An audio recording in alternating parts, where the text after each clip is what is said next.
night till dawn. Poolside shawty gon' drip. Cold with the ice, no pick. She gon' post for the pic. Got me a stack in the rubber. I stay with my slime like a flubber. You know that I never could love her. I just wanna smoke and then fuck her. I'm out of here, baby. It's time for me to get another. Party at HSU. We gon' pull up with the crew. Black and midnight blue. Wolf in the pack, how we move. 20, 40, 72 hours in the studio. I slept in the booth. I'm killing the vibe while they rockin' the move. I pick up a jug, know I got me some juice. Life is a lesson, don't fuck with the move. Just smoke and get high and learn every day. How to hustle up and get to the cake. Sound on my sleeve, I'm a gem on the stage. R.I.P. Caden, my boy from the Ram. Hello, everybody, and welcome back to the Still Talking Podcast. I'm your host, Nathan Smith. Thank you guys for tuning in today. We got a short one here for you. Just we got Bam, the producer, in the studio. What up? What up? He's a close friend of mine, a personal friend. He's got his album Vibes. If you guys haven't seen it, we did a listening party for the album. We dropped the link to it and all that. You guys go check it out. That shit still slaps. I was bumping it today. I turned a girl on at Taco Bell. She was like, "What is this?" And I was like, "This is Bam." You don't know what this is? No, I'm talking shit. She didn't say that. I gave her my card, and I was like, and I'm always bumping Bam. I was like, that's the dude I'm always playing. I was like, you should listen to his stuff. I'm always promoting everybody. Good shit, bro. So you just got back from Colorado. Tell us a little bit about what's up in Colorado. I had the opportunity to go into a studio, or I had the opportunity to go to a studio session with Bushwick Productions. I shut them out. Yeah, you shout out Bushwick. Matt, Mola, Rhythm, D-Lo, all them. I got to just kind of witness and be a part of that, and it was a cool experience. But for the most part, man, I had a good time just taking in the state of Colorado, not just that city, and not even just the studio. Just that whole week I was there was pretty awesome. Hell yeah, man! Just like a vacation, kind of a step back. I wrote a couple of good hits. I just hadn't recorded them yet. So once I get back in my drive and get stuff knocked out, I'll have a lot of records to drop this year. I'm hoping. Hell yeah, dude. Like I said, I love the first album, dude. I love the last one, man. It was appreciate the support, for real, man. Dude, no problem. I stay bumping it. But so like, yeah, shout out Bushwick. Like I said, we fuck with them heavy. Shout out to Matt specifically. He let us use a part of his unreleased song to do one of our promos, because like Max was like, "Yo, it would be perfect," and I was like, really? It's cool though. And I was like, he was like, "Oh no, for real though," and I was like, "Yeah," I was like, "Let me hit him up." He was like, "Yeah, I didn't put his verse in. I just put Rhythm's verse in and the chorus." And it came out really clean because cool. he was networking, like I was. He was up earlier. down. You know what I mean? Because up down was perfect. He said, "Watch his body drop." Oh like, yeah, you know what I mean? It's That's a the one good I job used. too. It's got a good job. Yeah. But tell us about some projects that you're working on. Like you got a song name that's kind of cool or something like that. I've got a bunch of really cool ones. I'll just throw like 2 or 3 of them out there. I think probably the biggest one here in just a little bit is going to be Swim. If that doesn't move around, then I've got some other plans for one called. So are you releasing? Over There. Oh, Over There. Okay, Mm-hmm. Sorry. Are you like releasing these as like singles, or are you going to release a project, or like? Really haven't decided. I was going to do a project, but then I kind of thought about it, and it just made a little bit more sense. It kind of. You're fresh off. I feel like it would appeal to a bigger crowd if I had a set drop of singles, so they don't just have to be like, "Oh man, I gotta listen to this album in order to listen to this song." I can just click that single, boom, there it goes. Yeah, I feel you on that.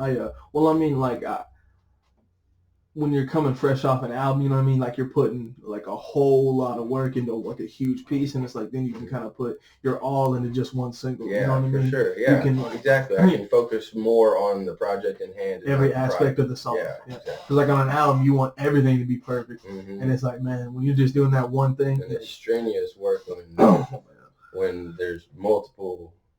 Projects that kind of accumulate into one big project. Yeah. But when you've got one project at hand that you can kind of focus on, it makes it a little bit simpler and easier. That's like, I had to take all the videos from the fights and all the individual interviews and all that stuff and separate it out and do one huge promo. Yeah. And then I'm doing like one individual for every guy. And people don't understand. I was like, yo, I did 20. That's a lot of work. 20 straight hours in this studio. I didn't leave for 20 hours in a row. And it took no sleep to get that promo done. You know what I mean? I posted it at 9 in the morning and went to sleep. Ooh, buddy. I woke up and that thing was at 300. I was like, yeah, motherfucker. Yeah, I was hyped. I was super excited. But yeah, I slept through most of it, son. I was asleep. I was like, I posted it and I made a post I set a timer on the Facebook group, and I just posted at 11, and I was like, I went to sleep. I didn't know you could do that. That's neat. Yeah, swear to God, I started doing it. I could be like, instead of having to remember to post it, I'm like, when you think about posting on social media, you go in there and just schedule it. I've and seen I'm like, you can do that for like posts on pages for like events or specials. I've done that. And it's in my group though, so I don't know if it's like I don't think you could do it on regular Facebook, but I have a group. Yeah, that's what I was saying. I haven't ever seen that, but I saw that on my Facebook page. So that's what I'm saying. I saw it one day and was like, what? So yeah. That helps me, like, 'cause man, I'm so terrible about like posting to Instagram and stuff like that. I'm so bad about that. Too. So we just had our first like shout out on Twitter, and I was like, oh, I was like some random ass like person that we don't know on Twitter just like shared our feed and was like, not gonna lie, I love you guys. And I was like, some random fan support. And dude, no, but when I go look at our podcast, we're getting views from like 36 different states, so it's crazy. Wow. Yeah, it's pretty good. Heck yeah. But do you get Apple Analytics like that? I have, but I haven't checked them on this album. I was gonna say because I got hooked up with them, and it took a lot to get them. Like it took a lot to get them.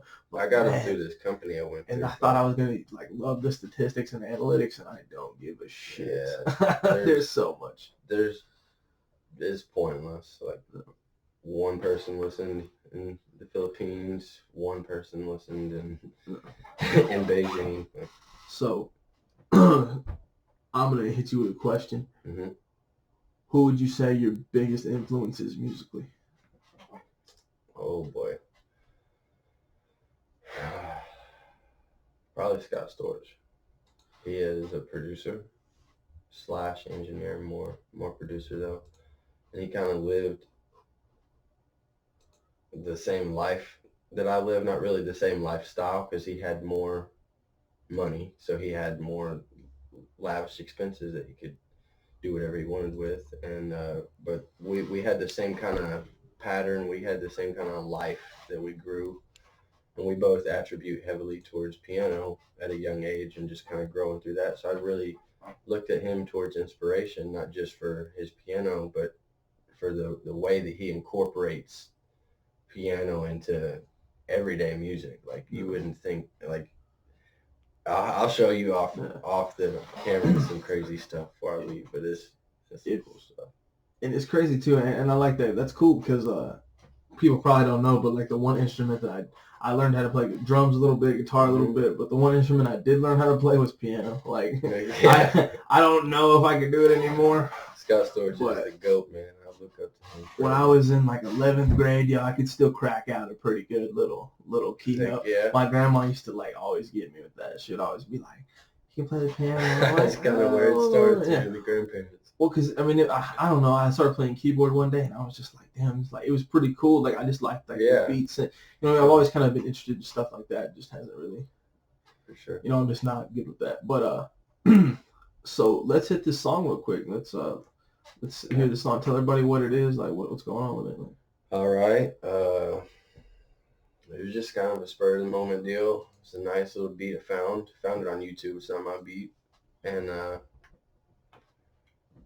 long story short, found something catchy and good that went to it, and ended up writing some lyrics to it in the first verse that I had no idea was going to mean what it means. But shout out to man Kobe.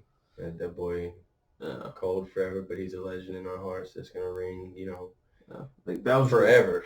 That was the last option of on the songs when we heard it. I was like, we gotta play that. I couldn't even believe it. I totally forgot. Didn't even realize that stuff shook me, bro. Gave me chills too, dude. Kobe is one of my favorite players. Like I said, my uncle's from Chicago, so I'm a huge Bulls fan. But other than Jordan, as far as like current players, dude, like Kobe was my favorite. I'm waiting for this season in the NBA.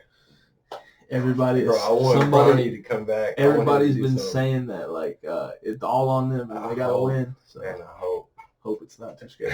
Anyway, let's bump this song. Let's hear what's going on. Wallabies, bring it back.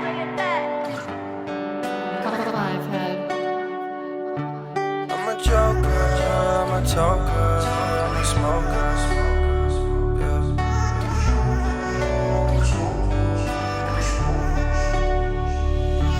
I'm a joker, I'm a toker, I'm a smoker. Yeah, I'm a roller on that Doja, never sober.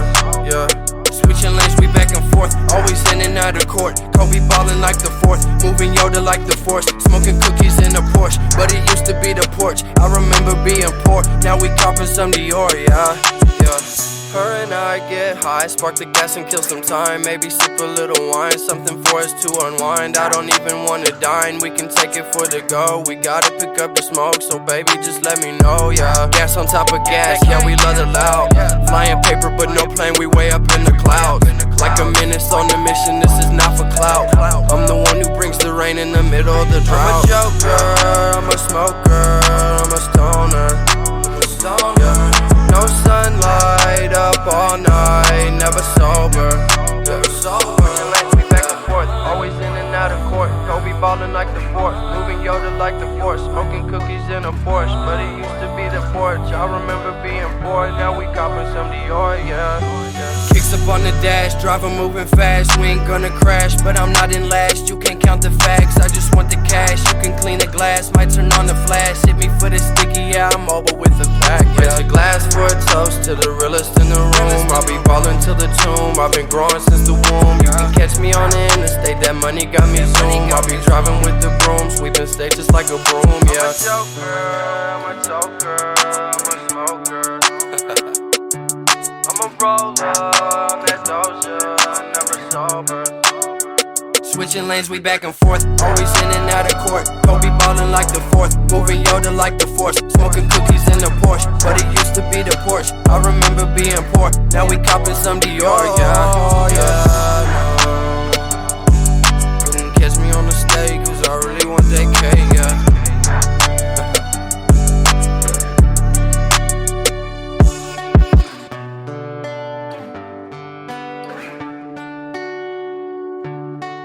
Be on the lookout for that one. That was sometime 2020. I don't even know when. We're gonna see what happens. Like I said, I'm a huge fan, dude. Like, I'm super glad that you're like, I just said, like, I keep telling people, like, I was blown away by, I know a bunch of people who do music, all right? You know what I mean?